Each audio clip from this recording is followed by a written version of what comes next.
அவசர கதியில் மேற்கொள்ளப்படும் எஸ்ஐஆர் நடவடிக்கைகளை கண்டித்து டெல்லியில் டிசம்பர் முதல் வாரத்தில் மாபெரும் போராட்டம் நடத்தப்போவதாக காங்கிரஸ் கட்சி அறிவித்துள்ளது. தமிழ்நாடு, கேரளா உள்ளிட்ட 12 மாநிலங்களில் எஸ்ஐஆர் பணிகள் மேற்கொள்ளப்பட்டு வருகின்றன. இந்நிலையில் எஸ்ஐஆர் பணிகள் நடைபெறும் 12 மாநிலங்களைச் சேர்ந்த காங்கிரஸ் தலைவர்கள், செயலாளர்கள் மற்றும் பொறுப்பாளர்கள் பங்கேற்ற ஆலோசனைக் கூட்டம் டெல்லியில் நடைபெற்றது. காங்கிரஸ் தலைவர் மல்லிகார்ஜுன கார்கே, மக்களவை எதிர்க்கட்சித் தலைவர் ராகுல் காந்தி ஆகியோர் தலைமையில் நடைபெற்ற இந்த கூட்டத்தில் எஸ்ஐஆர் பணிகளை எதிர்கொள்வது குறித்து ஆலோசிக்கப்பட்டது.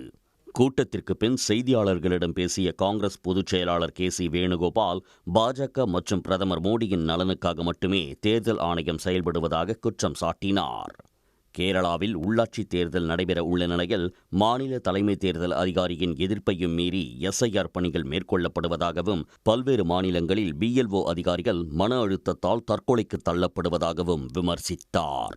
அவசரகதியில் ஜனநாயகத்திற்கு எதிராக மேற்கொள்ளப்படும் எஸ்ஐஆர் நடவடிக்கைகளை கண்டித்து டிசம்பர் முதல் வாரத்தில் டெல்லியில் மாபெரும் போராட்டம் நடைபெறும் என்றும் அவர் அறிவித்தார். The motive of the election commission is to destroy democracy. The motive of the election commission is to destroy the opposition parties, which never happened in this history. Therefore, we are going to the streets. First week of December, Congress party is doing a massive rally in Ramlila Maidan with lakhs of people. குறிப்பிட்ட வாக்குகளை நீக்குவது மட்டுமே எஸ்ஐஆரின் முக்கிய நோக்கமாக இருப்பதாகவும், பீகாரில் செய்ததை தற்போது 12 மாநிலங்களில் செய்ய தேர்தல் ஆணையம் முயற்சிப்பதாகவும் KC வேணுகோபால் குற்றம் சாட்டினார். உடனுக்குடன் செய்திகளை தெரிந்து கொள்ள சன் நியூஸ் பெல் ஐகானை கிளிக் பண்ணுங்க.